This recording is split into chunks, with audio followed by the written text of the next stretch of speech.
Assalamualaikum warahmatullahi wabarakatuh. Selamat siang dan salam sejahtera untuk kita semua. Salam hormat saya kepada Bapak Ibu guru pendamping yang masih setia mendampingi adik-adik untuk mengikuti pembelajaran skolastik pada hari ini. Salam cerdas juga untuk adik-adik andalan Sulawesi Selatan. Baik adik-adik, hari ini kita akan melanjutkan pembelajaran skolastik Bahasa Indonesia, tentunya bersama saya, Nur Fadilah. Generasi Smart School berkarakter cerdas Ki.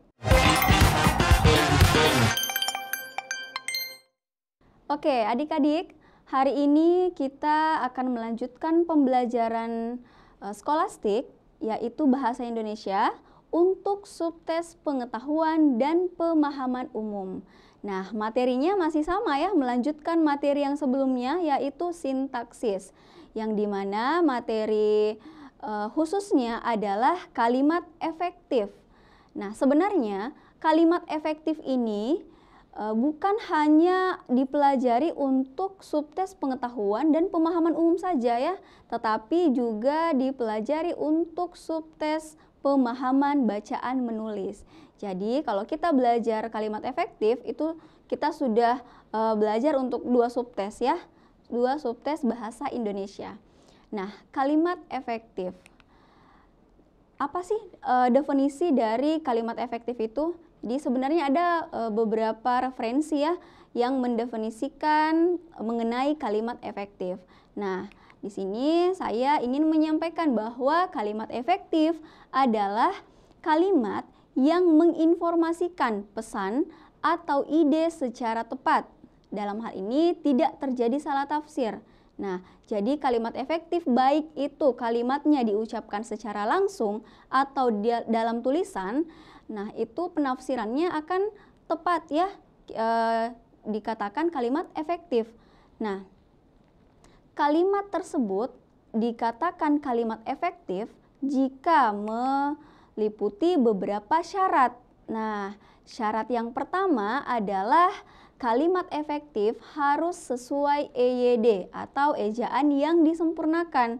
Nah, maksudnya adalah kalimat tersebut harus memiliki ejaan yang benar, tanda baca yang benar. Seperti itu. Kemudian syarat yang kedua, kalimat efektif harus sistematis. Jadi seperti yang sudah kita pelajari ya, bahwa kalimat itu memiliki unsur-unsur dalam kalimat. Minimal ada dua ya, ada subjek, ada predikat. Nah, kemudian bisa juga ada objek, ada keterangan, ada pelengkap. Nah, tetapi unsur-unsur tersebut harus dalam posisi yang tepat, jadi tidak bertukar-tukar ya. Nah, itu adalah salah satu syarat dari kalimat efektif. Kemudian syarat yang lain yaitu tidak boros atau bisa juga dikatakan kalimatnya tidak bertele-tele. Nah, jadi seperti apa kalimat boros itu? Nah, kalimat boros itu adalah kalimat yang di dalam kalimatnya itu biasanya terdapat kata yang berulang atau kata yang katanya berbeda tetapi maknanya sama ya. Nah, jadi dalam kalimat itu, dalam kalimat efektif harus dihindari yang seperti itu. Kemudian syarat berikutnya yaitu tidak ambigu. Nah, dalam KBBI ambigu artinya memiliki makna ganda. Jadi dalam kalimat efektif harus menggunakan ejaan, menggunakan kata, dan menggunakan intonasi yang tepat agar tidak menciptakan salah tafsir ya, seperti itu. Nah, kemudian ada ciri-ciri kalimat efektif. Jadi kalimat efektif ini adik-adik sangat banyak ya soalnya yang keluar di ujian di UTBK ya. Jadi harus diperhatikan baik-baik. Nah, ciri-ciri kalimat efektif yang pertama adalah kesepadanan struktur. Nah, apa saja karakteristik dari kesepadanan struktur itu? Yang pertama adalah minimal dalam kalimat tersebut itu harus ada subjek dan predikatnya. Seperti yang bisa kita lihat di sini. dia belajar. Nah, dia bertindak sebagai subjek dan belajar di sini bertindak sebagai predikatnya. Nah, ini adalah kalimat efektif. Nah, kemudian kesepadanan struktur juga di sini adalah tidak ada preposisi di depan subjek. Masih ingat preposisi ya? Preposisi adalah kata depan. Nah, hindari ada preposisi di depan subjek. Contohnya misalnya, bagi semua peserta diharapkan datang tepat waktu. Nah, pasti adik-adik sering mendengar kalimat seperti ini ya, apalagi di sekolah. Ternyata kalimat tersebut tidak efektif. Kenapa? Karena ada preposisi yang terletak di depan subjek. Bagi, kata bagi di sini bertindak sebagai preposisi. Nah, kalau letaknya ada di depan subjek, maka seharusnya ada tanda koma ya, karena bertindak sebagai keterangan. Tetapi di sini tidak ada tanda koma sehingga akan merusak atau mengganggu fungsi subjeknya sehingga menyebabkan kalimat menjadi tidak efektif. Seharusnya di sini adalah semua peserta di sini harusnya bertindak sebagai subjek. Tetapi karena ada bagi, ya ada kata bagi sehingga mengganggu fungsi subjeknya. Oleh karena itu kalimat ini itu tidak efektif. Nah, yang efektifnya adalah semua peserta diharapkan datang tepat waktu. Nah, seperti itu ya. Jadi hindari preposisi di depan subjek. Kemudian selanjutnya, ini tidak ada subjek ganda. Nah, jadi dalam kalimat efektif itu tidak boleh ada subjek ganda ya. Contohnya, adik demam sehingga adik tidak dapat masuk sekolah. Nah, di sini yang bertindak sebagai subjek adalah adik ya. Demam sehingga adik, ada lagi adik di sini. Gitu. Jadi, adik di sini itu akan mengganggu ya, menyebabkan pemborosan sebenarnya, pemborosan kata ya, sehingga kalimatnya menjadi tidak efektif. Efek baru dikatakan efektif ketika adik dihilangkan. Jadi adik demam sehingga tidak dapat masuk sekolah. Seperti itu. Kemudian hati-hati menggunakan konjungsi depan predikat. Nah, contoh kalimatnya ya. Dia yang meninggalkan saya pergi. Nah, kenapa tidak efektif? Karena di sini ada dia di sini bertindak sebagai subjek, meninggalkan itu bertindak sebagai predikat. Ada konjungsi di depan predikat. Ada kata yang. Nah, masih ingat mengenai struktur kalimat yang sudah kakak jelaskan sebelumnya ya, bahwa kata yang di sini akan menyebabkan terjadi perluasan subjek. Nah, ada perluasan subjek ya, perluasan subjek dia, sehingga menyebabkan kata meninggalkan ini tidak bertindak lagi sebagai predikat, tetapi bertindak sebagai subjek. Nah, sehingga satu kalimat ini bertindak sebagai subjek. Oleh karena itu kalimatnya menjadi tidak efektif. Baru dikatakan efektif ketika kata yang dihilangkan ya, dia meninggalkan saya pergi. Nah, itu baru sesuai atau efektif. Kemudian selanjutnya kehematan kata. Jadi ciri berikutnya dari kalimat efektif yaitu kalimat efektif itu harus hemat ya, hemat kata. Jadi kalimat efektif harus ringkas dan tidak bertele-tele. Kemudian kalimat tidak tersusun atas kata-kata yang bermakna sama. Nah, seperti yang sudah kakak jelaskan sebelumnya ya. Contoh misalnya, warna merah adalah warna kesukaan ibu. Nah, tanpa kita menjelaskan ya bahwa merah adalah warna, orang-orang sudah tahu bahwa merah itu adalah warna. Sehingga ini tidak perlu lagi dituliskan ya.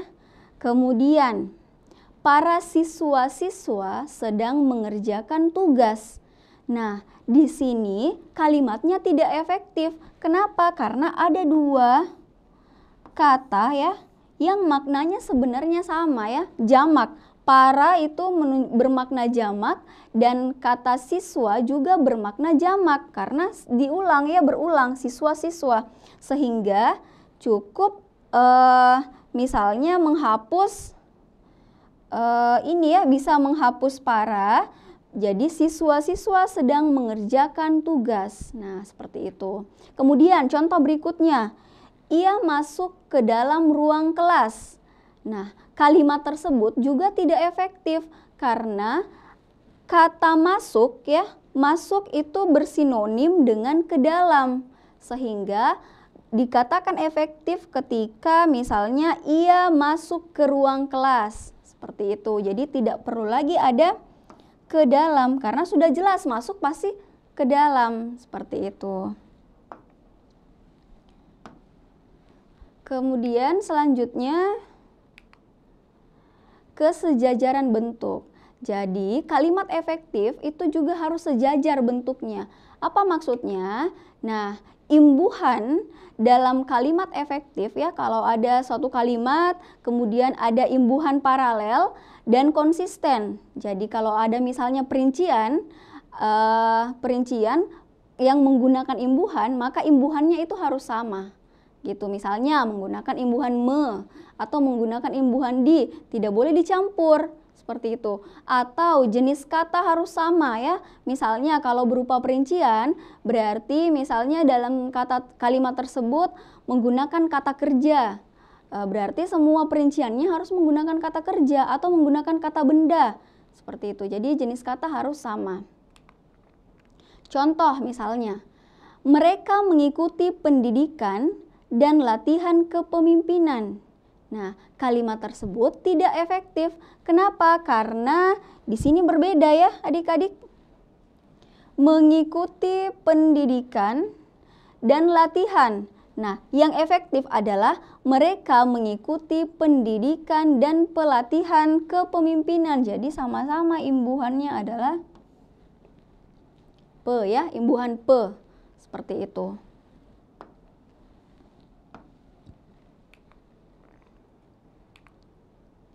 Selanjutnya, ciri berikutnya adalah ketegasan makna.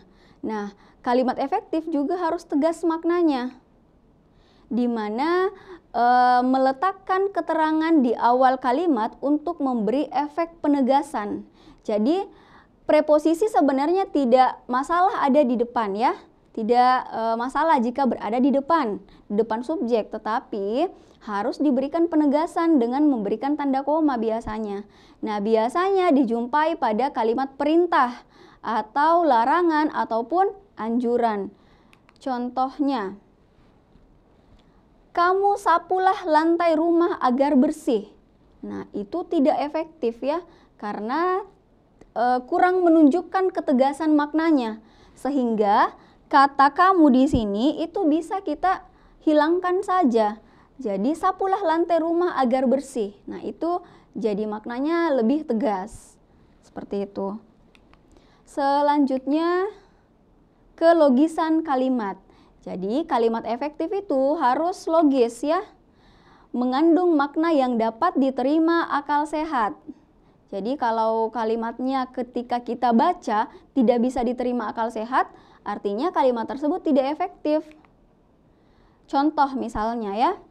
Kepada Bapak Kepala Sekolah, waktu dan tempat kami persilahkan. Nah, biasanya kalimat ini seringnya diucapkan oleh moderator atau MC ya di sekolah-sekolah kalau mengadakan acara. Ternyata kalimat tersebut itu tidak efektif ya adik-adik. Nah, yang efektif seperti apa? Yaitu Bapak Kepala Sekolah dipersilahkan menyampaikan pidatonya. Nah, itu baru efektif. Kenapa kalimat di atas ini tidak efektif? Karena kita tidak bisa, waktu dan tempat ya tidak bisa kita berikan kepada kepala sekolah. Nah, itu tidak diterima oleh akal sehat. Jadi lebih efektif jika menggunakan kalimat yang di bawahnya. Bapak Kepala Sekolah dipersilahkan menyampaikan pidatonya. Seperti itu.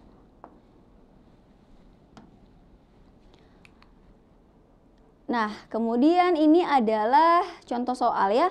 Jadi untuk materi kalimat efektif memang cukup singkat, tetapi harus diperhatikan baik-baik ya adik-adik. Karena memang cukup, karena ada beberapa ciri yang harus kita pahami seperti itu. Nah, ini ada contoh soal, ada satu kalimat ya. Siska yang sedang menunggu pesan dari mantannya. Apakah kalimat ini efektif atau tidak? Coba adik-adik lihat ya kalimatnya. Siska yang sedang menunggu pesan dari mantannya. Nah, kalau kita lihat strukturnya ya, Siska itu bertindak sebagai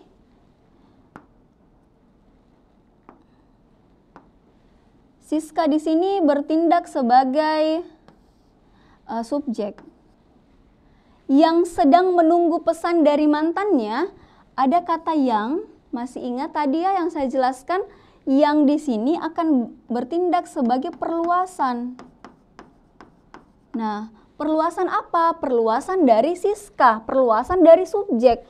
Sehingga Siska yang sedang menunggu pesan dari mantannya itu akan bertindak semuanya menjadi subjek. Jadi kalimat ini tidak efektif. Nah, harus dihilangkan kata yang untuk menjadikan kalimatnya efektif. Kalau kita baca ya, Siska sedang menunggu pesan dari mantannya. Nah, ini sudah bisa kita bikin struktur kalimatnya. Siska sebagai subjek, sedang menunggu itu predikat ya, pesan dari mantannya, pesan ini objek, dari mantannya itu keterangan. Seperti itu ya. Di sini keterangan. Nah, ini baru efektif kalimatnya karena ada subjek, ada predikat, dan tidak ada kata yang berulang juga ya. Kemudian berikutnya, kalimat berikutnya, dalam rapat itu membentuk pengurus. Nah, kalau kita lihat ya dari kalimat ini, apakah kalimatnya itu efektif atau tidak? Coba adik-adik lihat kembali, apakah ada yang salah dari kalimat ini. Nah, coba adik-adik lihat di sini ada kata dalam. Kata dalam itu masuk ke dalam preposisi ya atau kata depan. Nah, preposisi harus dihindari kalau berada di depan subjek. Dalam rapat itu membentuk pengurus. Nah, dalam di sini bertindak sebagai preposisi ya. Preposisi. Seharusnya dalam kalimat ini rapat itu bertindak sebagai subjek, tetapi karena ada kata dalam, maka akan mengganggu fungsi subjeknya gitu. Jadi kalau kata dalam ini dipertahankan dalam kalimatnya, maka semua satu kalimat ini akan bertindak sebagai keterangan saja. Ya, kita tidak bisa menentukan yang mana subjek, yang mana predikat. Sementara untuk kalimat efektif harus mengandung minimal subjek dan predikat. Jadi, kata dalam ini harus dihilangkan sehingga kalimatnya bisa menjadi lebih bagus ya, bisa efektif. Rapat itu subjek membentuk predikat ya, pengurus itu adalah objeknya. Seperti itu. Nah, ini sudah efektif. Oke, kita lanjut lagi di kalimat berikutnya. Mereka hanya boleh duduk di sini.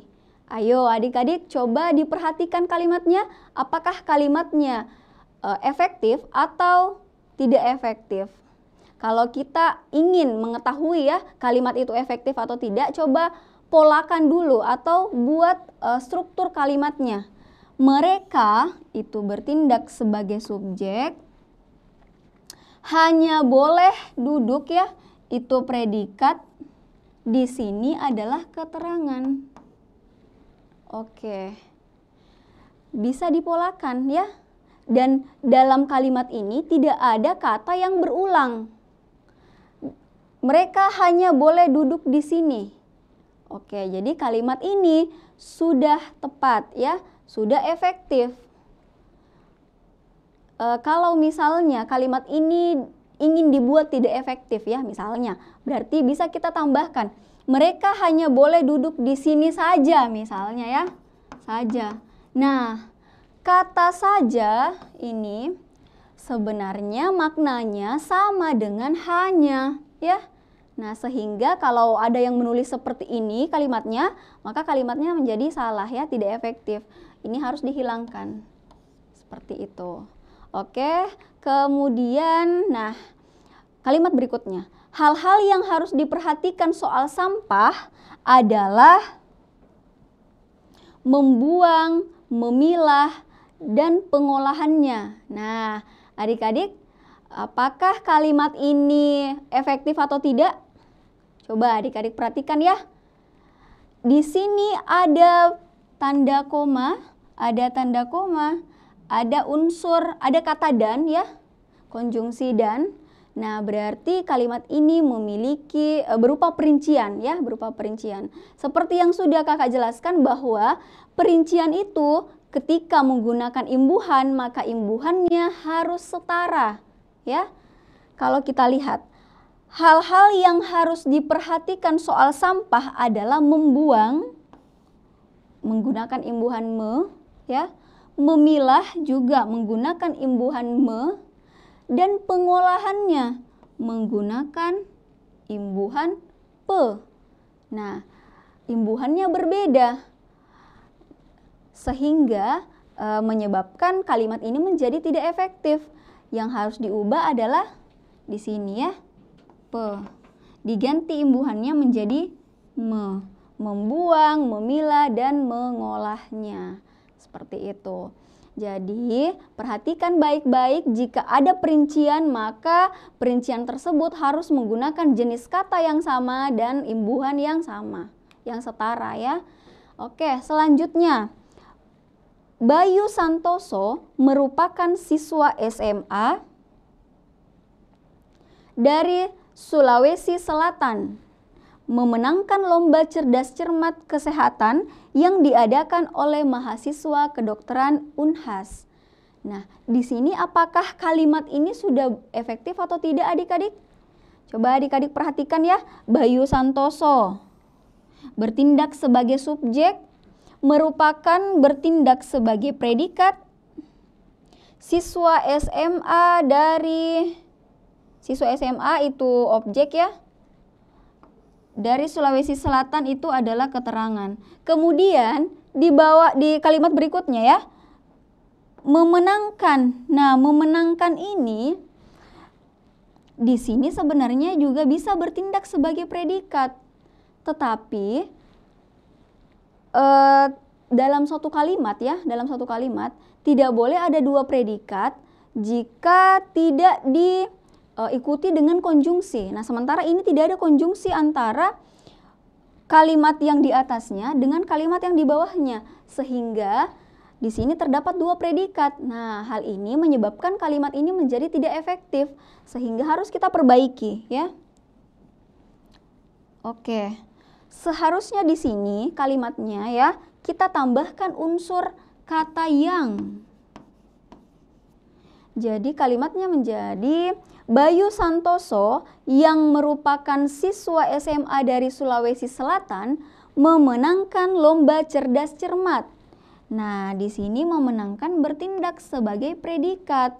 Sedangkan Bayu Santoso sampai dengan Sulawesi Selatan itu akan bertindak sebagai subjek ya. Sebagai subjek. Kenapa? Karena ada kata yang di sini menyebabkan perluasan subjek. Seperti itu. Ini kalimatnya baru efektif kalau ditambahkan kata yang. Nah, jadi seperti itu ya adik-adik.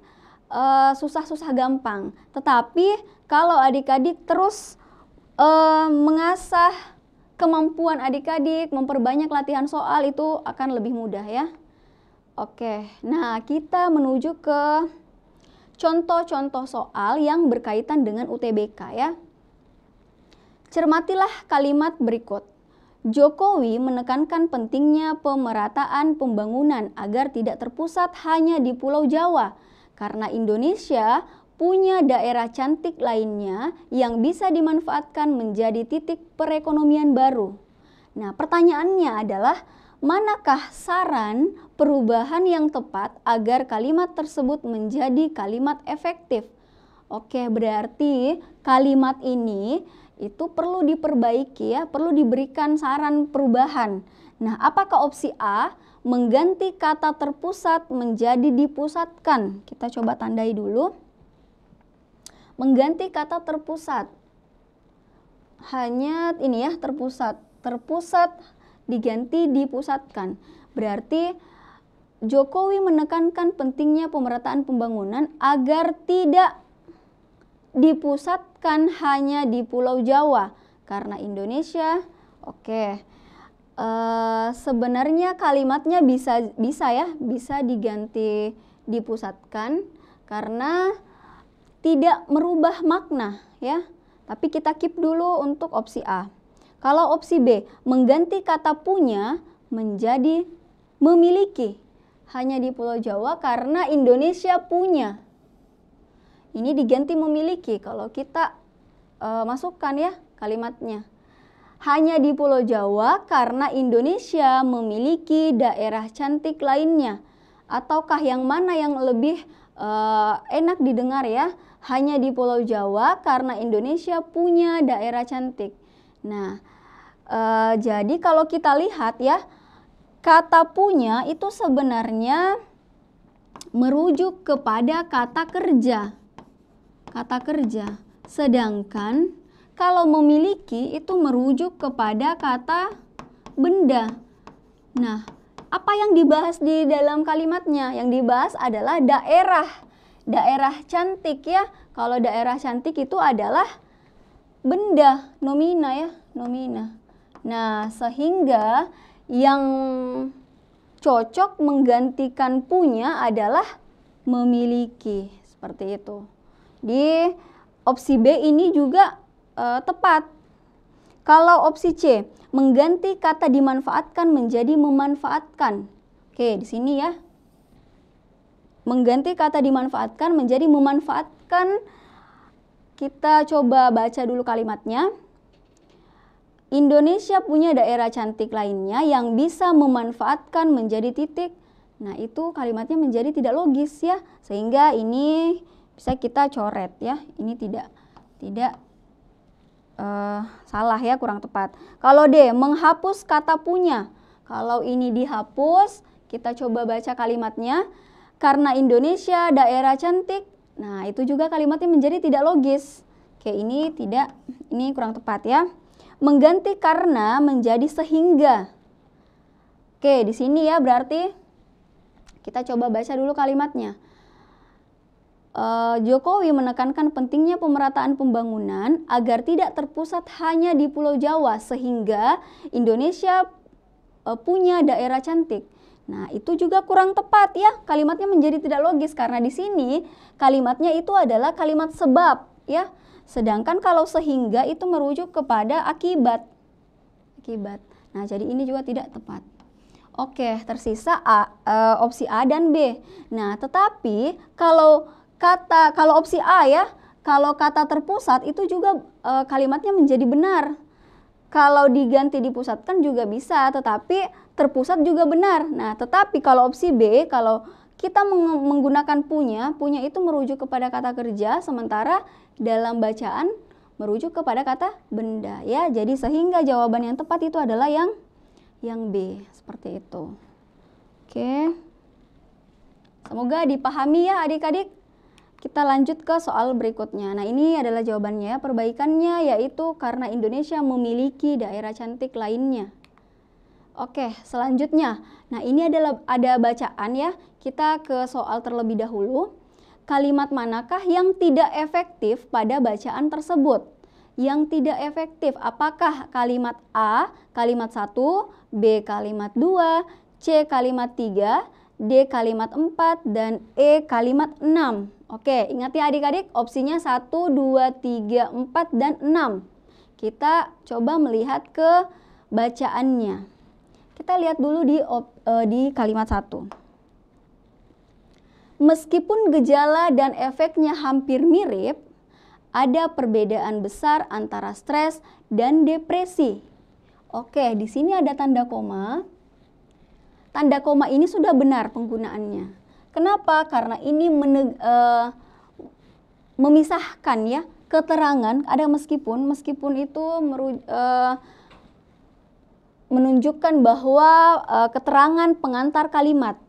Kemudian memisahkan antara kalimat intinya.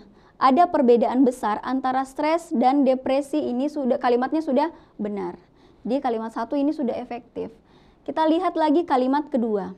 Depresi merupakan masalah kesehatan mental umum yang dapat menyebabkan periode kesedihan berkepanjangan dan memicu pikiran bunuh diri. Oke, kita lihat struktur kalimatnya. Depresi adalah subjek, merupakan adalah predikat, masalah kesehatan mental umum yang dapat menyebabkan dan seterusnya ya, sampai bunuh diri, itu adalah objeknya ya. Objek. Nah, ini juga sudah benar kalimatnya. Ada subjek, ada predikat, ada objek. Kalau kita lihat juga dari kalimatnya ya, sudah tepat. Nah, kemudian kita lihat lagi di kalimat ketiga. Di lain sisi, di lain sisi, koma, tanda koma ini sudah benar penempatannya karena di sini adalah keterangan pengantar kalimat. Stres juga masalah umum dan serius, tetapi ini juga sudah benar, ada tanda koma sebelum kata tetapi ya. Sering diremehkan dan menganggap sebagai bagian dari kehidupan sehari-hari. Nah, ada imbuhan ya, ini berupa perincian dan ada imbuhan di, lalu ada imbuhan me. Nah, berbeda ya. Sementara yang kita pelajari bahwa kalimat efektif ketika berupa perincian maka harus menggunakan imbuhan yang setara. Sementara ini tidak setara, berarti kalimat 3 itu tidak efektif ya. Ini tidak efektif. Kita simpan dulu untuk kalimat ketiga. Kita menuju ke kalimat keempat. Apa perbedaan antara depresi dan stres? Oke, ini juga sudah benar. Pertanyaannya ya, kalimat pertanyaannya sudah benar. Kemudian opsi berikutnya adalah kalimat 6. Sama seperti gangguan kardiovaskular, depresi dikategorikan sebagai sebuah penyakit. Nah, ini juga sudah benar penggunaan tanda koma di sini itu sudah benar ya. Sama seperti gangguan kardiovaskular, ini menunjukkan keterangan ya. Kemudian tanda koma ini mempertegas kalimat utamanya. Depresi dikategorikan sebagai sebuah penyakit. Oke, berarti adik-adik kita sudah menemukan jawabannya ya. Kalimat 1 efektif, 2 juga, 3 ya. 3 yang tidak efektif. Sehingga jawaban yang tepat adalah di opsi C. Iya, opsi C tidak memiliki kesejajaran bentuk imbuhan seperti pada kalimat tetapi sering diremehkan dan menganggap sebagai bagian dari kehidupan sehari-hari. Jadi harusnya diremehkan dan dianggap gitu. Oke, kita lanjutkan ke soal berikutnya. Cermatilah kalimat berikut. Makronutrien seperti vitamin dan mineral merupakan komponen yang sangat dibutuhkan oleh tubuh. Komponen tersebut dibutuhkan dalam jumlah kecil tetapi memiliki peranan yang amat sangat penting bagi kehidupan. Nah, pertanyaannya, hal yang harus dilakukan agar kalimat kedua menjadi efektif adalah berarti kita hanya fokus ke kalimat ini saja ya adik-adik. Oke, opsi A, menghilangkan kata amat. Kata amat ini ya, kalau kita hilangkan, komponen tersebut dibutuhkan dalam jumlah kecil, tetapi memiliki peranan yang sangat penting bagi kehidupan.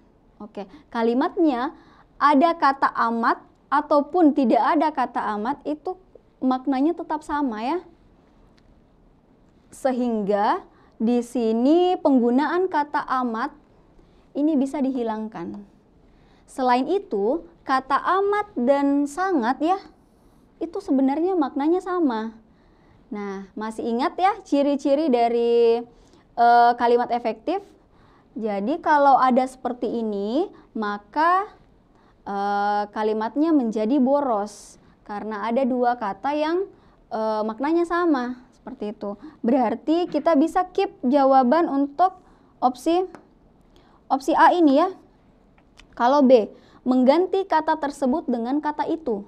Komponen tersebut, diganti dengan komponen itu dibutuhkan dalam jumlah kecil. Nah perlu adik-adik ketahui ya, bahwa kata tersebut itu kalau dalam KBBI artinya menunjukkan bahwa ada kata sebelumnya yang sudah dijelaskan. Nah, kata sebelumnya adalah ini ya, makronutrien. Kalau itu, kata itu ya, kata itu merujuk kepada sesuatu yang ditunjuk, yang jauh ya. Nah, berarti penggantian kata tersebut dengan kata itu tidak tepat ya. Lebih tepat jika menggunakan kata tersebut. Ini salah berarti. Kemudian C, mengganti kata peranan dengan kata fungsi. Kata peranan. Tetapi memiliki peranan yang sangat penting. Kalau kita ganti, tetapi memiliki fungsi yang sangat penting bagi kehidupan. Nah, kalau kita lihat kalimatnya, lebih cocok jika tetap menggunakan peranan ya. Itu kalau diganti menjadi kurang tepat. Kemudian opsi D, menambahkan kata manusia setelah kata kehidupan. Berarti di sini ya adik-adik, manusia. Sangat penting bagi kehidupan manusia. Nah, tetapi kita tidak tahu dalam kalimat ini yang dibahas itu adalah tubuh manusia kah atau tubuh organisme lain. Jadi tidak bisa kita tambahkan ini kata manusia. Kemudian opsi E, mengganti kata bagi dengan di. Ini ya, berarti sangat penting di kehidupan atau sangat penting bagi kehidupan. Nah, lebih tepat jika menggunakan kata bagi. Kalau di itu merujuk kepada keterangan tempat ya. Sehingga ini juga salah. Jadi yang tersisa adalah jawaban opsi A yang tepat.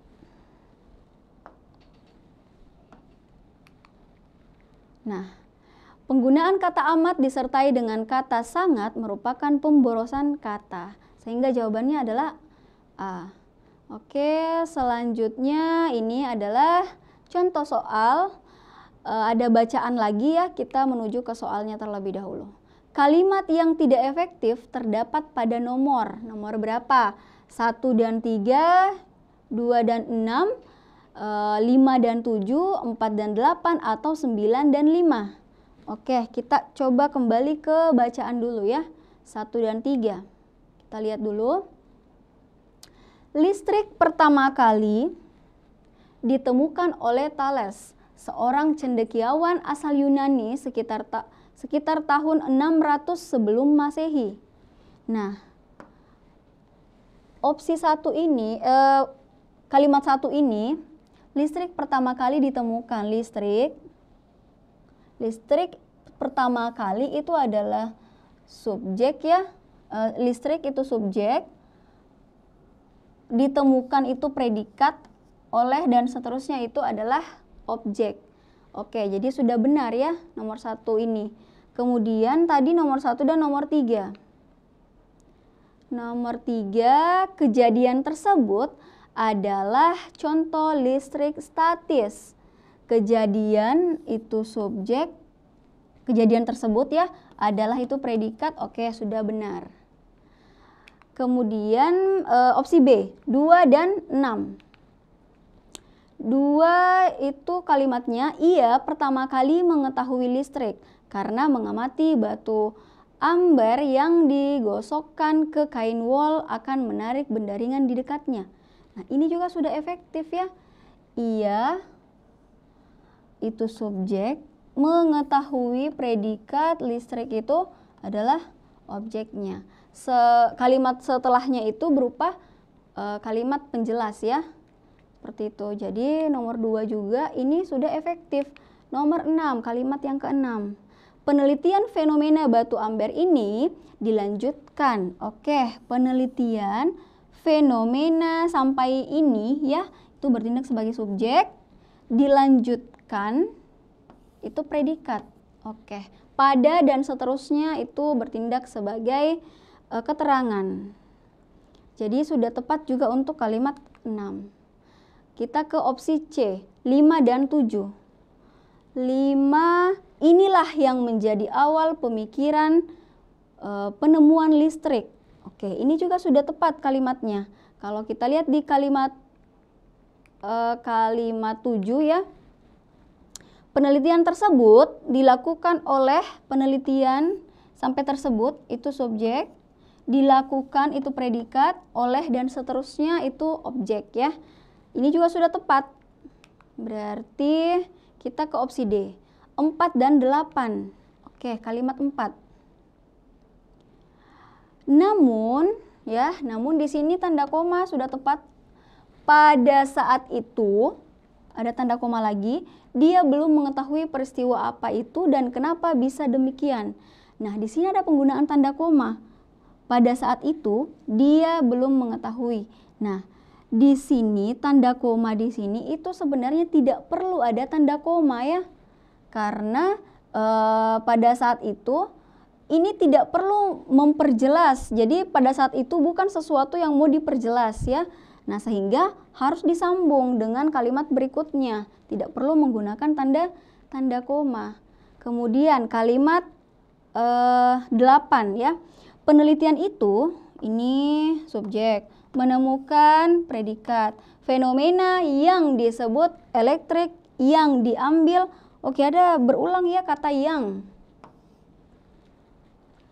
Dari bahasa Yunani elektron yang berarti batu amber. Nah, jadi ini ada pengulangan kata sebenarnya yang seharusnya tidak perlu ada kata yang setelah ini ya, setelah fenomena.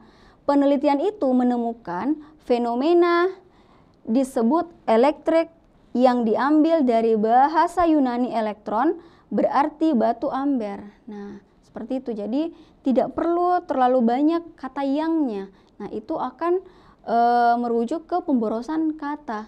Berarti yang tidak efektif adalah kalimat 4 dan kalimat 8 ya. Kalau kita lihat opsi E, 9 dan 5, 5 tadi sudah efektif. Kalau kalimat 9, dari peristiwa itu, oke, ini keterangan. Gilbert meneliti, subjek, predikat. Oke, sudah jelas ya. Nah, berarti kita sudah menemukan jawaban yang tepatnya. Kalimat yang tidak efektif terdapat pada nomor 4, kalimat nomor 4 dan kalimat nomor 8. Oke, ini adalah penjelasannya ya. Jadi kalimat 4 penggunaan tanda baca koma setelah kata itu seharusnya tidak perlu. Kemudian pada kalimat 8 penggunaan kata hubung yang setelah kata fenomena dan elektron itu tidak perlu ya, seperti itu. Kemudian ini ada soal lagi, ada bacaan ya. Kalimat manakah yang tidak efektif dalam teks? Apakah A kalimat 1, B2, C3, D4, dan E5? Kita lihat dulu kalimatnya. Kalimat 1, sebuah studi menunjukkan. Sebuah studi itu subjek ya, menunjukkan itu predikat. Oke, berarti ini sudah tepat, efektif. Kemudian kalimat kedua, sebaiknya anak yang tidak dikenalkan dengan kebiasaan membaca, ini sebaiknya sudah benar ya. Ada tanda koma di sini, memiliki perkembangan yang kurang pada jaringan tersebut. Nah, ini juga kalimatnya sudah efektif. Kalau kalimat ketiga, anak-anak balita dengan orang tua yang rutin membacakan buku, untuk mereka mengalami perbedaan perilaku dan prestasi akademik dengan anak-anak dengan orang tua yang cenderung pasif dalam membacakan buku. Nah, ini juga sudah tepat ya kalimatnya. Kalau 4, menurut sebuah studi baru yang diterbitkan dalam jurnal Pediatrics menemukan perbedaan yang juga terjadi pada aktivitas otak anak. Nah, ada kata menurut ya. Menurut. Kata menurut ini bertindak sebagai keterangan di sini, keterangan pengantar kalimat. Seharusnya ada tanda koma setelahnya, tetapi di kalimat ini tidak ada menunjukkan tanda koma. Sehingga kata menurut di sini itu akan mengganggu ya, dia mengganggu fungsinya subjek. Kita tidak tahu yang mana subjeknya karena ada kata menurut di sini. Mengganggu subjek. Seharusnya yang menjadi subjek adalah sebuah studi baru yang diterbitkan dalam jurnal Pediatrics. Kemudian predikatnya adalah menemukan. Gitu. Oke, berarti kita bisa sudah bisa menyimpan ya kalimat 4 ini tidak efektif. Kalau kalimat kelima. Kalimat kelima, peneliti, subjek, mengamati, predikat. Oke, perubahan dan seterusnya itu adalah objek. Oke, berarti kalimat 5 juga sudah benar. Nah, sehingga tersisa di kalimat 4 ya yang tidak efektif. Berarti jawabannya ini adalah yang opsi D. Oke, ini penjelasannya ya, kita skip saja karena saya sudah jelaskan. Lanjut ke contoh soal berikutnya. Nah, cermatilah kalimat berikut. Lebih dari 5% situs berbahaya di hosting di Inggris saat organisasi dimulai, tetapi jumlah itu sekarang telah dikurangi menjadi 2%. Pada tahun 2020, ratusan ribu alamat web URL berbahaya dihapus. Berdasarkan teks, kalimat akan efektif apabila disempurnakan dengan apakah A. Menghilangkan tanda koma sebelum kata tetapi? Ingat ya, ini juga masih ada kaitannya dengan aturan penggunaan tanda baca. Jadi, tanda koma itu harus ada setelah kata tetapi, ya. Jadi tidak boleh dihilangkan sehingga ini salah. B. Mengganti tanda titik pada kalimat 1 dengan kata hubung sehingga. Di kalimat 1 berarti di sini ya. Di sini yang kita hilangkan terus kemudian digantikan dengan sehingga. Tidak tepat juga ya, tidak tepat juga jika menggantikan kata sehingga. Kalau C, menambahkan kata hubung dengan demikian setelah tanda titik kalimat 1. Dengan demikian pada tahun 2020 ratusan tidak cocok juga ya, tidak sesuai, tidak logis kalimatnya. Kemudian mengganti kata di hosting, ini ya di hosting dengan di hosting. Oke, perbedaannya di sini ada tanda hubung ya, tanda hubung yang diberikan. Di hosting ini berarti ya diberikan tanda hubung. Ingat, hosting ini adalah bahasa asing. Kemudian bertemu dengan unsur bahasa Indonesia. Nah, aturan penulisan tanda hubung adalah ketika ada imbuhan, kemudian bertemu dengan unsur kata asing ya, maka harus disertai dengan tanda hubung. Jadi di sini penulisan dalam kalimat tersebut kurang tepat sehingga harus ditambahkan tanda penghubungnya ya. Gitu. Sehingga opsi yang benar itu adalah opsi D. Seperti itu adik-adik ya. Kita coba lanjut. Nah, ini penjelasannya. Oke, nah selanjutnya ini juga salah satu soal yang paling sering keluar ya di dalam soal-soal UTBK yang berkaitan dengan kalimat efektif.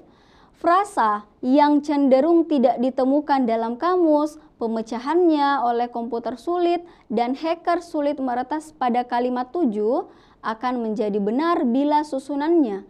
Nah, ini kalimat 7 sebenarnya saya tidak tampilkan ya bacaannya di sini ya adik-adik, tetapi kita bisa menjawab tanpa melihat kalimatnya ya. Jadi ada kalimat yang cenderung tidak ditemukan dalam kamus, pemecahannya oleh komputer sulit, dan hacker sulit meretas. Akan menjadi benar bila susunannya. Nah, seperti apa ya? Ingat, ada perincian. Kalau perincian maka imbuhannya harus setara.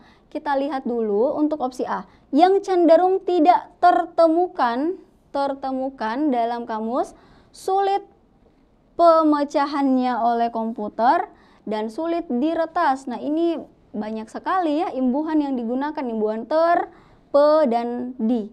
Sehingga ini opsinya salah.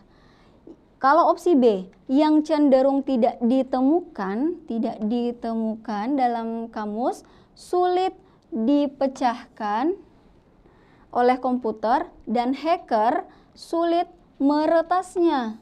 Nah, ini juga salah ya, tidak sejajar bentuk imbuhannya. Kalau opsi C, yang cenderung tidak ditemukan dalam kamus, pemecahannya oke, sudah jelas salah ya, karena ini menggunakan imbuhan di, kemudian ini imbuhan pe. Lalu opsi D, yang cenderung tidak tertemukan dalam kamus, sulit terpecahkan oleh komputer, dan peretasannya oke, beda lagi ya imbuhannya. Ini salah, berarti tersisa E. Kita lihat yang opsi E.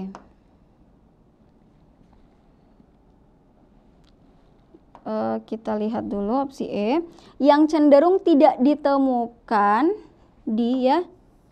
dalam kamus, sulit dipecahkan oleh komputer, dan sulit diretas. Oke. Jadi ketiganya menggunakan imbuhan di, ditemukan, dipecahkan, dan diretas. Nah, jadi gampang sekali ya, mudah sekali adik-adik untuk menjawab soal seperti ini. Karena perincian itu harus katanya jenis kata sama dan imbuhannya juga harus sejajar. Oke, jadi yang benar adalah opsi E. Oke. Kita lihat apakah masih ada soalnya. Nah, ini penjelasannya ya. Oke. Nah, jadi adik-adik, itulah tadi ya materi kita terkait kalimat efektif. Nah, kemudian adik-adik berikutnya harus lebih banyak lagi ya melatih diri menjawab soal-soal kalimat efektif, karena kalimat efektif ini selalu muncul dalam soal UTBK. Semoga adik-adik bisa memahami pembelajaran hari ini dengan baik. Terima kasih juga kepada Bapak Ibu Guru Pendamping. Lebih dan kurangnya mohon dimaafkan. Wassalamualaikum warahmatullahi wabarakatuh.